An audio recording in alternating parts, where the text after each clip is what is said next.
All right, wholeness, everyone. Uh, so it's my second time making this video. First time I made it, I finished it, uploaded it, and then I found out that the audio was messed up. So that was a little bit annoying. It's 34 minutes long.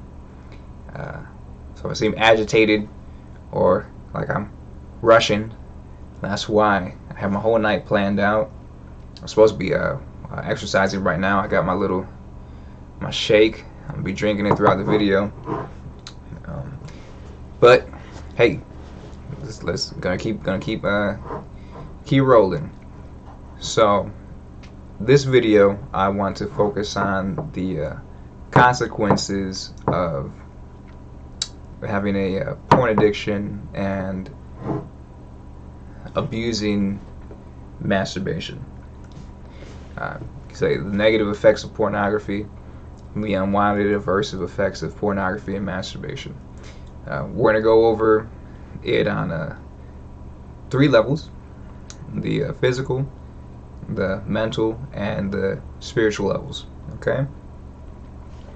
Gonna start off with the physical because that's the aspect that most people are familiar with, most people are aware of, and a lot of the mental and spiritual stuff kind of coalesces and trickles down into the physical, and so it seems like a logical place to start since that's where we're at right now.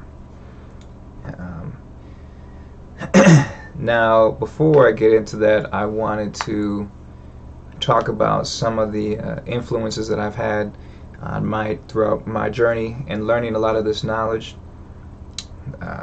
One of some of the books that I was reading, one of the earlier ones that I got that wasn't necessarily for this purpose, it was just I was interested in it, is The Brain That Changes Itself by Norman Doidge. This is a really good book if you're into neuroplasticity, learning patterns, how to rewire the brain. That one's good, and he has like 30 to 40 pages in there where he talks specifically on porn addiction. He kind of goes into video game addiction as well, and there I think he references this other book that I go into, and this one is Your Brain on Porn by Gary Wilson. A lot of the physical aspects and some of the mental ones that I'm going to be talking about is information that I pulled from here. This guy goes in hard when it talks about how it's affecting your brain. He has a lot of testimonials in his book, and yeah, it's a really good book. I enjoyed reading it. I flew through it, and I got it when I was in the middle of my own. I was like, okay, well, I'm done, but it really was just a series of relapses. So it goes to show that you can have all the information that you want, that you need, telling you, hey, this is what's going on, that's what's happening. But if you don't make the choice, if you don't want to heal yourself, then it's not going to happen. That's why I made the first video where it's really like, if you're not ready to do this, if you don't want to do this, then there's no point in watching the rest of the videos I'm going to put out, because one of the worst things you can do is to go into a cycle of relapsing, because every time that you do, you're going to come back a little harder.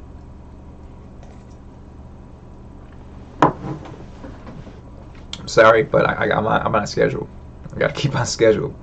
It's 34 minutes, man. It's 34 minutes and I messed up, but it's all right. There's a reason that happened. Okay. So, one of the kind of asterisks that I put with those 2 books is neither one of the gentlemen that wrote the book, I don't believe either one of them had any sort of pornography addiction when they wrote it. It was more of a fascination or a study that they had. And for me, I really want to hear the information. Then that's not to discredit any of their information. It's good stuff. But there's an aspect to it that they can't necessarily touch on. And that is, you have to live through it. Just like if I'm going to choose a sponsor, if I have AA or I have some sort of drug problem, I'm going to pick somebody who used to be a drug addict, somebody who used to be an alcoholic. over the person who just has a lot of information as what I should and should not do. And that's another reason that I decided to make these videos, because I've lived through a lot of the stuff that I'm talking about. I've been in those cycles, those loops of pleasure, of feeling shame, and then feeling the craving, the longing, and then that negative feedback loop. I've been through that, so I want to share my experiences.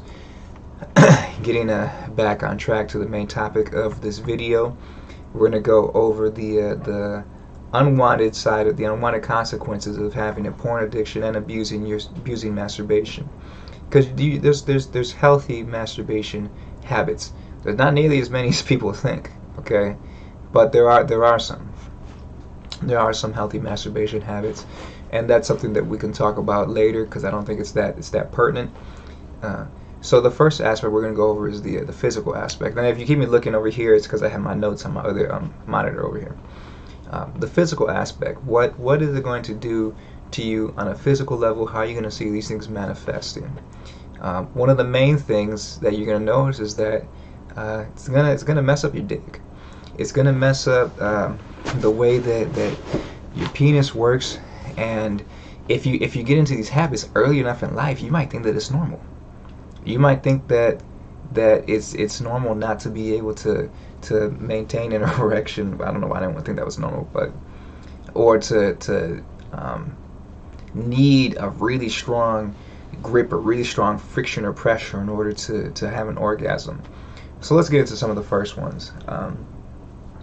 If you have a masturbation habit where you use what's called a death grip, then you are essentially squeezing really hard when you're stroking, and your penis becomes accustomed to that level of pressure. The issue with that is that the human vagina can't replicate that. It can't compete with this pressure. It's designed to be a lubricant, and there is friction there, but it's mainly designed to be a lubricant to go in and out.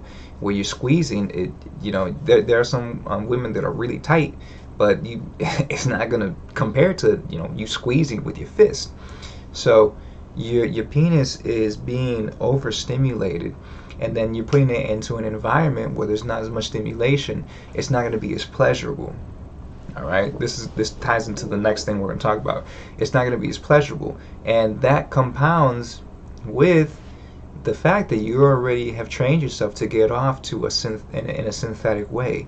So when you do go to the organic route, it's not going to feel as good, and you're going to be like, well, man, what's the point? It doesn't feel good. I don't feel anything. I don't want to do this. Okay.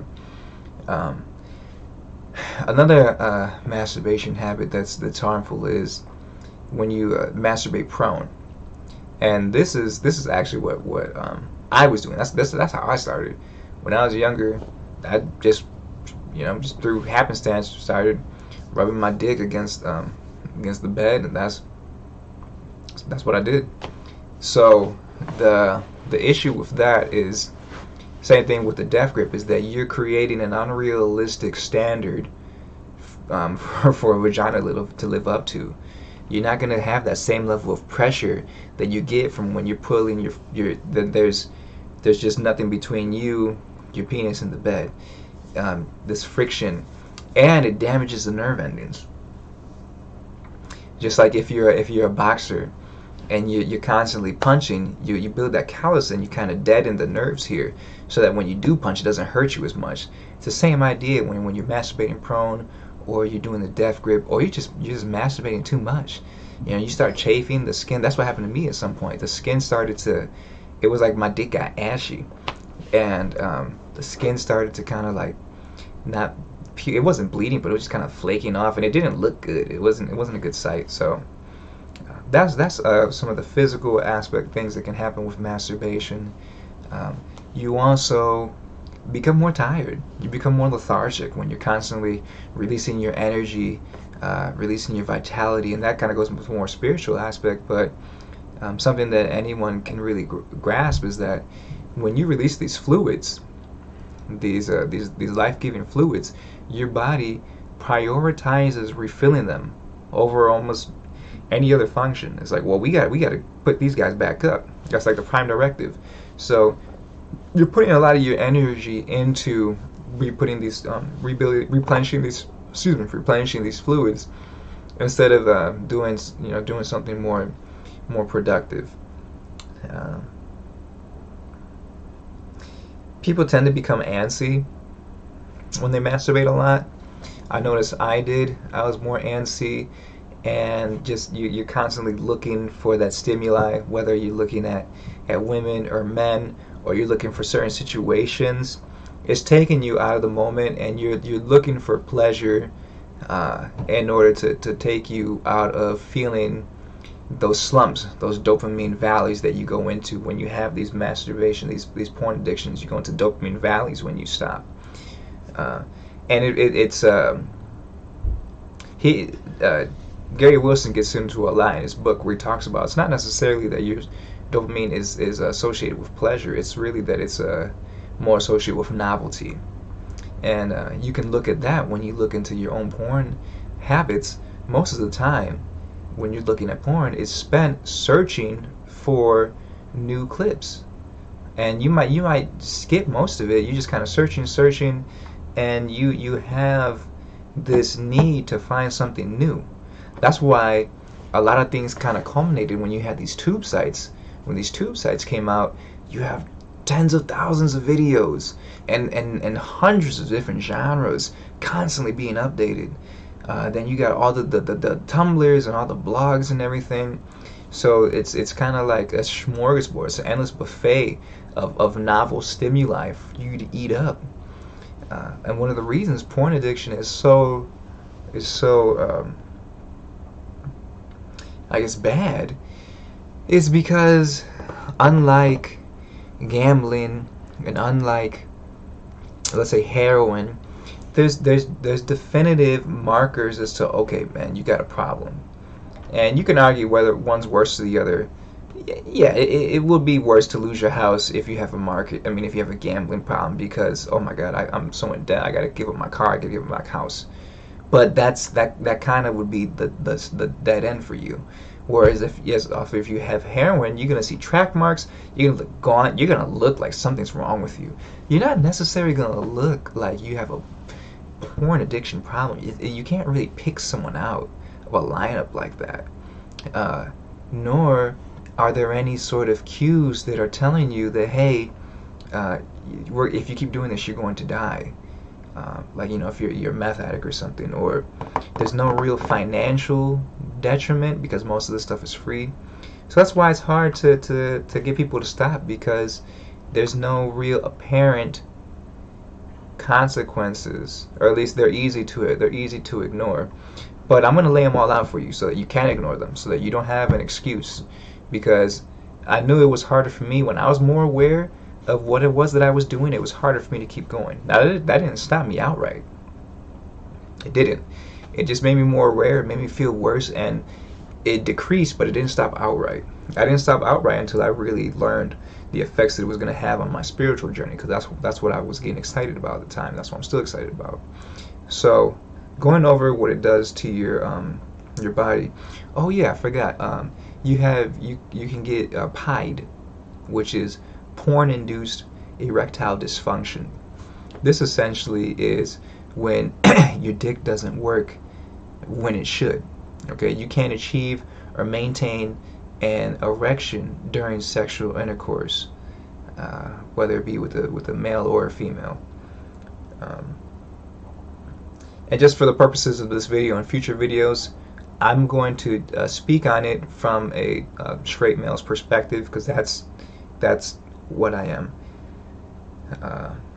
I'm not really going to talk about what it's like for a female to go through porn addiction, or what it is that she'll have to deal with, because I'm not, and it would just be speculation. Nor can I necessarily get into the mind of a gay male. I can kind of do it. It's easier than being a female, but like I said, I'm gonna speak from a straight male's perspective, and you can translate that however you need to. So, yeah, porn-induced erectile dysfunction is when you can't get aroused through the normal the quote unquote normal stimuli are what you should be aroused. And if you're straight, well, then you should be aroused when you're getting ready to have sex with someone who you find attractive, but you can't. That was the issue that I ran into when I had my first relationship. I didn't have sex for the first time until I was 20. So I had, I think I started masturbating when I was like 13 or 14. I had about 7 to 6 years of training myself to get off in only one way. And you got to remember, this isn't your granddad's Playboy stash, or you know, your dad's Hustler magazines, or even Girls Gone Wild. These are tube sites, man. This is a whole nother beast. This is constant stimuli, constant novelty, and almost unlimited access. So it's another beast.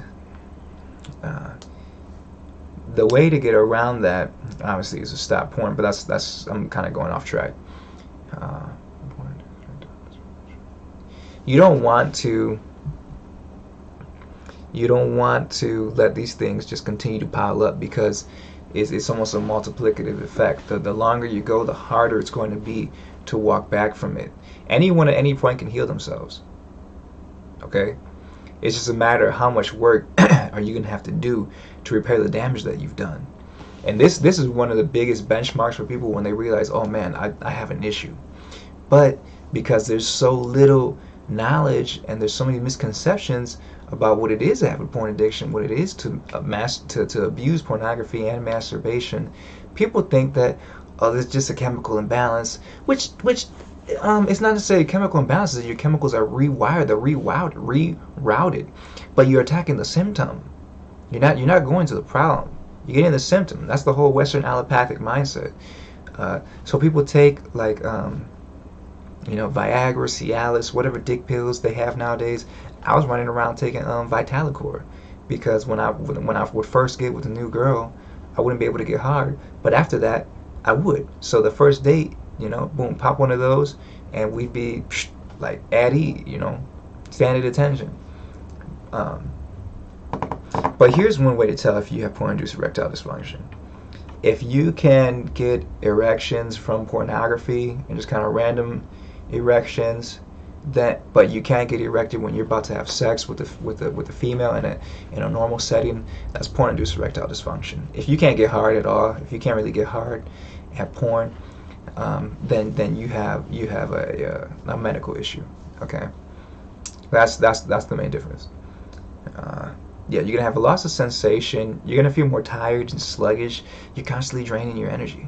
Your body has to replenish that. You have to refuel that. All right.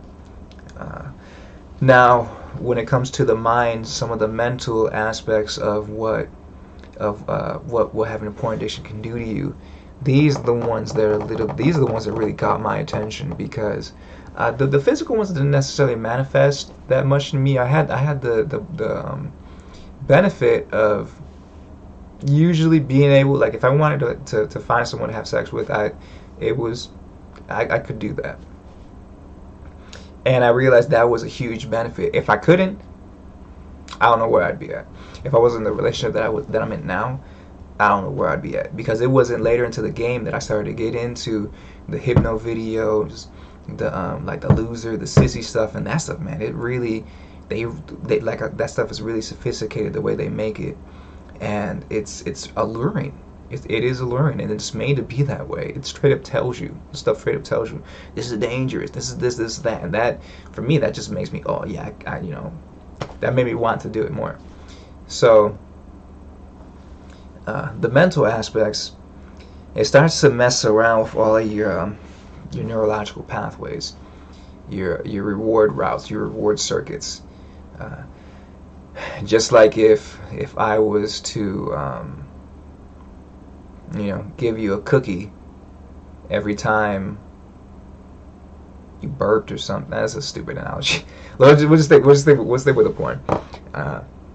That's the reason why people develop a lot of fetishes. It's not like you just born. No one's born wanting to look at like blueberry inflation porn. That's not innate. Nobody is born wanting to put their dick into chastity and then be emasculated wearing a dress and stuff. This is something, these are learned behaviors. These are things that you see and you emulate. The reason that it's so hard to break these habits is because your brain, if you think about it as kind of like a field of grass, the electricity, the circuits try to take the shortest route from A to B. Okay. So if you're constantly walking the same path throughout that grass, you're gonna start to flatten it, and the electricity is gonna naturally flow down those paths. And you're doing that by masturbating to the same images, to the same themes, to the same genres. That is what's creating that. So when it comes time to have a natural, organic, sexual encounter, your brain's not going to have the patience for it. It's not going to have the pathway. The maps and the charts aren't there. It has to navigate these waters. It has to cut this path down. And it's like, why the fuck are we doing this? We can just go down this short path that we've always done. So what you're going to do is, in order to get an erection, is you're going to replay those thoughts and those fantasies that you saw on the screen, like you always have. That was my thing, is that I would always I'd have to go through a scenario of someone being debased, humiliated, submitted, put into submission, overpowered. I had to go through that in order to maintain a erection, but especially to reach orgasm. Going back to the physical, that's another aspect too that I forgot to talk about, is stamina. Porn has it's degrees when it comes to stamina. You're either going to go all the way to the left or all the way to the right. It's going to be, what happened with me is I was able to get an erection with the focus, but I couldn't come. Now I could last 20, 40 minutes, and that's how much it would take sometimes. It would take like 40 minutes. I remember the first time I had sex, it was like almost an hour. And I didn't come, and I just kind of kept it under the guise of, oh yeah, I can maintain. I'm not a 5-minute man, blah blah blah. But it was really, I was coming from a point of weakness because I wanted to, but I couldn't. And the girl that I was with, it was cool, but it's like, look, even girls will tell you, well, most of them don't want to have sex for like 40 minutes, an hour. Most of them don't, unless you're trying to learn some tantric stuff. Then that's a whole other story. And then you got to keep in mind, it's not just 40 minutes of sex. It's 40 minutes of having sex with someone who's not fully there, because they constantly have to run these loops and play these games and these productions in their heads of all these past experiences in order to keep the erection. So it can go all the way to that degree where you don't have control over your where you're just basically desensitized. And you have to play these games with yourself in order to come. Or it can have it can go down the opposite road where you just you've trained yourself to get off too quickly because of your masturbation habits, and so you prematurely ejaculate. It could also be a mental aspect where you get in there and then the adversary starts telling you, oh, you're gonna come again, you're gonna come early again, haha. And then it start playing all this stuff, and you start to stem on that, and you get aroused because you've been training yourself to get off the humiliation, and then next thing you know, you come early, and then what happens? You feel humiliated, and then the whole cycle continues. Then you go back to that porn that's feeding you this humiliation, and it's just a big ass loop. It's a big ass loop, and it's a self-fulfilling prophecy. So yeah, that was the other physical one that I had forgot to mention. Another mental ones. There's loss of arousal. There's you're gonna fetishize a lot of things. Breast, any sort of cleavage, your breast or ass. You're gonna look at that and you're gonna think that's normal, but it's not normal to constantly be ogling and oogling after women or men. It's not healthy. And yeah, oh yeah, we're men, we're constantly doing this. Yeah, sure. I'll give you that. But I know the extent that which I was doing it, and the extent to which I believe other people are doing it, it's not healthy. You don't need to objectify every woman, because then you come into that judgment oh, she's not attractive, she doesn't look good, oh, I'd fuck her, but not her. And it's just energy and attention that's being wasted. All right. uh, Especially, yeah, if you have some sort of fetish, whatever it is, you know, if it's the loser rejection stuff where you need somebody to berate you, then you're going to be subconsciously or contriving situations for that to happen. You're going to do it. Your subconscious acts on that. It takes in what you feed it, and it doesn't judge. It doesn't matter if you're putting stuff that's self-destructive. Your program, you just type it in a program. You type it in a program. I want to have a video that's just on the subconscious, because that's where a lot of the stuff happens, and that's where the longest amount of work needs to happen, because you got to go in there and root it out through your dreams. But that's some higher level stuff. All right. So the pathways, you're gonna mess up your pathways with the constant stimulation to the same thing. You're gonna lose. There's gonna be a loss of arousal. You're not gonna find the conventional things attractive or arousing.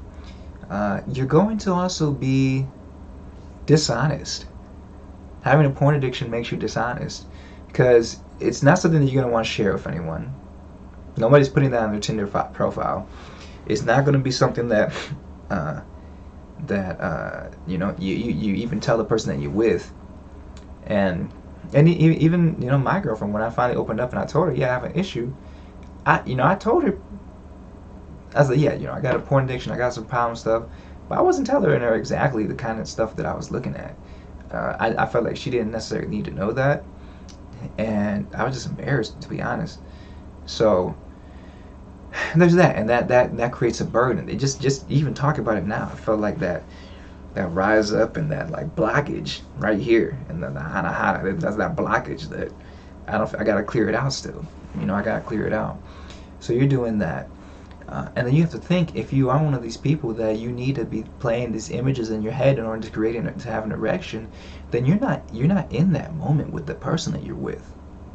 You're not, and that's dishonest. It's being dishonest. Doesn't matter how you look at it. That's lying.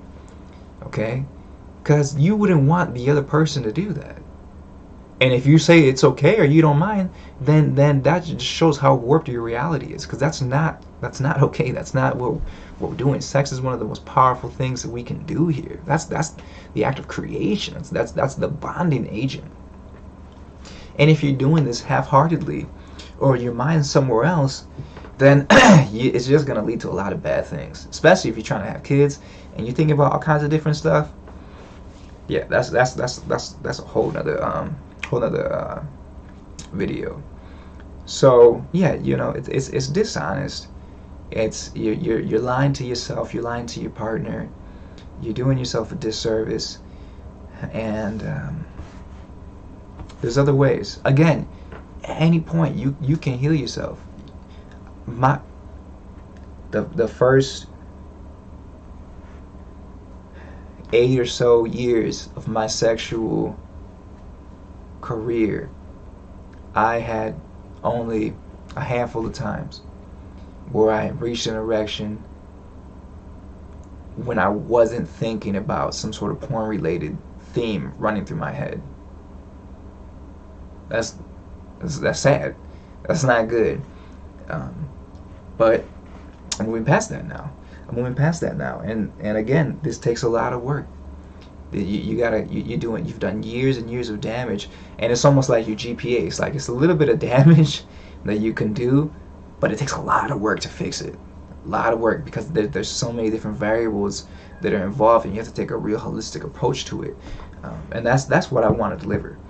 I want to deliver a holistic approach. I know there's a lot of other videos, a lot of people talking about the physical and mental aspects that are more articulate, they're more knowledgeable than me, but screw it, I'm gonna do it anyways. You know, I'm gonna do this anyways, and hopefully I can come at it from an angle that hasn't been touched on yet.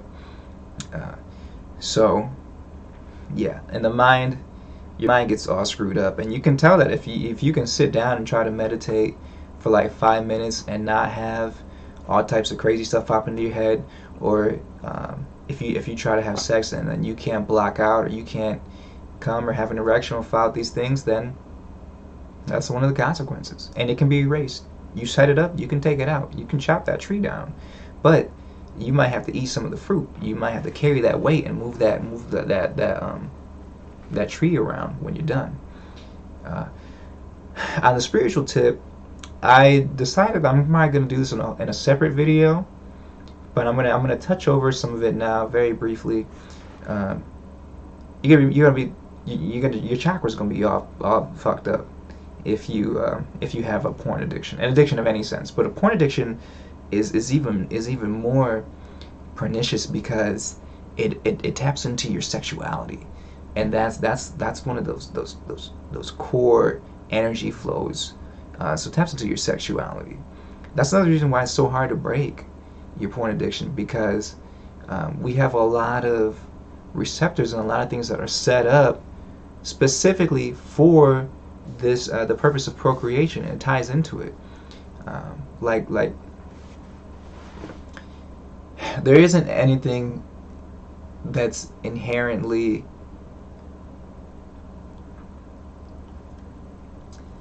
I would say, yeah, it's harder because the porn ties into, like I said, your sexuality. Anything that ties into your sexuality becomes very hard, and even you can see that in some of these people. Some of these people that do all these sexual crimes.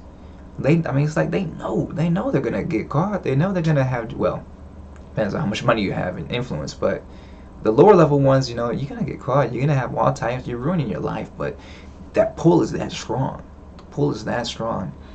And that's what I want to do. I want to cut some of these things off so that it stops. We stop it before something drastic happens. So yeah, your Muladhara, your Svadhisthana, otherwise known as the root and sacral chakras, you can be really dirtying those up. You're gonna be spinning those all the way around if you engage in these activities, and it's gonna take time to unclog them. And that's what I realized. That's what I realized, and that's what I had to fix. You're gonna have a general loss of direction because you can't reconcile having this type of habit, this type of affliction, and you're just not gonna feel as good about yourself.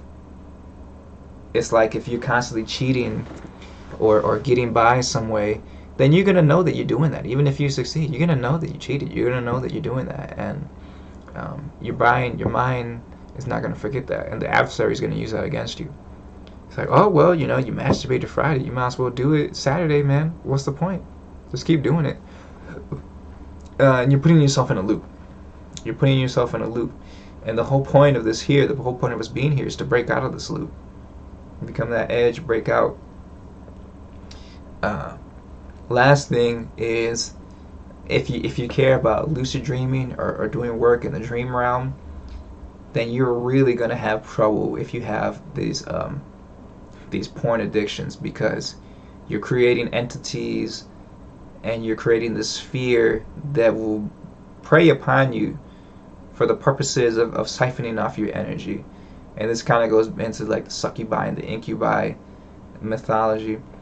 But yeah, you're creating things that feed off of your misery, that feed off of this energy that you're constantly giving off. And they're definitely going to try and prey upon you. And the funny thing is that it's not even things that are necessarily separate from you. I mean, they are and they aren't. But you're going to be creating roadblocks for yourself. So, yeah, again, I did this video before the first time and didn't set up the audio. So, I apologize if things seem a little rushed. My throat is super, like I gotta drink some water.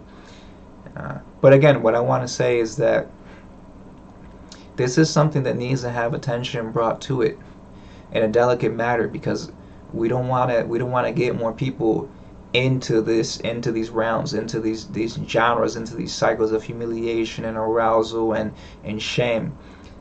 But we also want to help our brothers and sisters who are stuck down there. I want to bring them up. Just know that you can get out.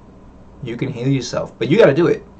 You can have help, but ultimately you have to be the one that makes a choice to say, hey, I'm done with this for good. It's not serving me anymore.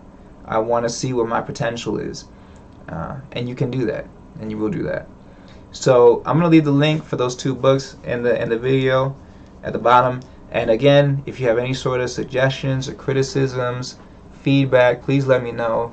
At some point, I probably am going to get a better camera. I can see this one's mad choppy. Maybe I need a new video card or something. So yeah, all right, everybody, stay strong. I'm gonna have to keep making more content. This next video, I'm gonna have the benefits of ending your pornography addiction and adopting healthy masturbation habits. This was the negative one, and I feel like the negative one might have been a little bit more. It just might have been more pertinent to make this one first, because that's what people tend to respond to, is the worst that could happen as opposed to the good things. But yeah, stuff's coming, and I'm probably gonna set up and have some sort of a live stream Q&A.